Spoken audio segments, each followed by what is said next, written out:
Good day mga kabonsai, sa video na to ay ituturo ko sa inyo kung ano ang dapat natin gawin kapag ka-order tayo ng bonsai materials galing online para iwas scam at para mabuhay natin ang mga bonsai materials.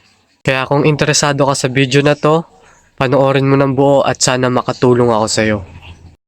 Etong bonsai materials na to ay water jasmine at nabili ko lang to sa FB post sa halagang 600 pesos para sa tatlo.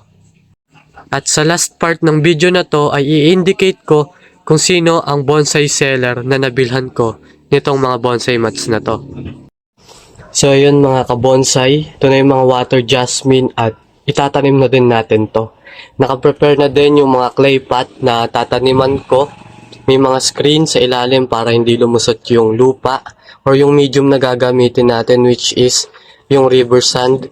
And meron na din ditong wire na pang hold sa halaman para hindi pa basta-basta maalog ito kapag tinanim natin at maging stable yung pagtubo niya, no?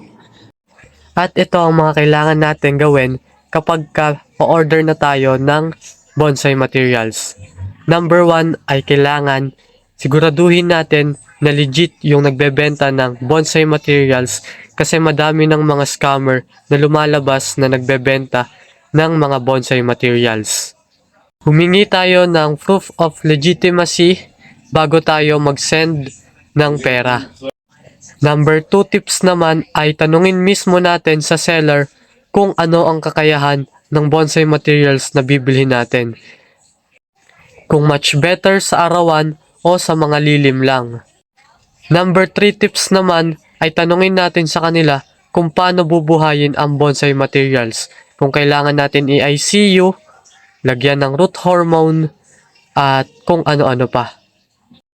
At dahil first timer lang din ako dito sa water jasmine, ay nag-ask na din ako kung paano to bubuhayin at kung ano ang kakayahan ng water jasmine. At nalaman ko na maliit ang chance mabuhay ang cuttings ng water jasmine. Much better daw na i-market para siguradong mabubuhay. Pero ang ugat ng water jasmine ay tumutubo. Salamat din pala kay Sir sa freebie, ugat ng water jasmine. At syempre sa pagtatanim, river sand ang ginagamit ko.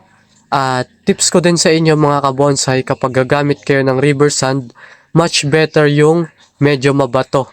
Huwag kayong gagamit nung pino na maputek para sa magandang drainage. Dito sa part na to ay i-make sure lang natin na ma-secured natin yung bonsai materials na hindi maaalog kapag itinanim na natin. Gandahan lang natin ang paglalak para secured.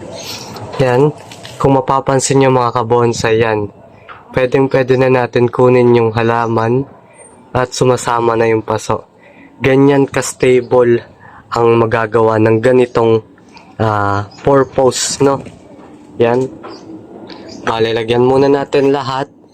Mamaya ay tsaka na natin punuin ng river sand. Hindi na pala ako gagamit ng root hormone kasi sa mga time na to ay wala pa rin akong root hormone. Pero may root hormone yan o wala, mabubuhay yan. Pero kung may root hormone kayo, much better. Ihalo nyo lang sa tubig, ibabad nyo, at yung pinagbabara nyo na rin yung ipandilig nyo. Hindi ko na rin to i-ICU, pero kung gusto nyong i-ICU ay pwede naman. I-ICU nyo man o hindi, ay mabubuhay naman tong bonsai materials natin. I-make sure lang natin na hindi to magagalaw kapag tinanim na natin. Kasi ang mga bonsai materials ay masiselan, lalo na kapag hindi pa stable at established ang mga ugat nito. Pagkatapos itanim naman mga kabonsai ay huwag nating kakalimutang diligan. At notice ko na din yung nagtanong sa akin na kung ilang beses daw ba dinidiligan ang bonsai materials pagkatanim. Ako kasi especially isang beses lang ako nagdidilig pagkatanim. Pero bibigyan ko kayo ng dalawang example. Ito ay experience ko sa pagtatanim ng mga bonsai materials. Ang una ay kapag nag-ICU, isang beses lang didiligan at yung moist na ang bahala magpalakas sa halaman. At kung hindi ka naman mag-ICU, After mong madiligan pagkatanim, antayin mo na lang na matuyo na yung river sand or kung ano man yung tinaniman mo bago ka na lang uli magdilig. Hindi required na diligan araw-araw kasi may possible na mabulok yung part ng ugat. Yun din ang dahilan kung bakit kailangan na maganda ang drainage ng taniman. Pagkatapos ng lahat ay syempre ilagay lang natin sa lilim. Huwag muna natin papaarawan hanggang sa lumakas na. Update mga kabonsai dito sa water jasmine from April 29 to September 1. Yan, malakas na sila at buhay lahat. Yan, malalaki na rin ang sanga. Pati itong ugat, yan, buhay. At syempre sasabihin ko na din kung sino ang seller ng bonsai mats na to. Shout out kay Sir Nick Gallardo sa napakagandang bonsai materials at quality. Sa mga gusto palang bumili ng bonsai materials ay i-indicate ko na lang dito yung FB ni Sir at kayo na ang bahalang mag-PM sa kanya.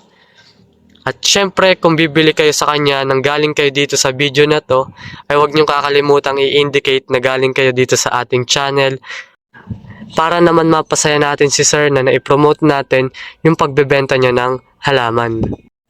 Nga pala mga kabonsai, kung dito mo to napapanood sa YouTube channel ay bisitahin mo na din ang aking FB page. At kung dito mo naman to napapanood sa aking FB page ay bisitahin mo naman ang aking YouTube channel.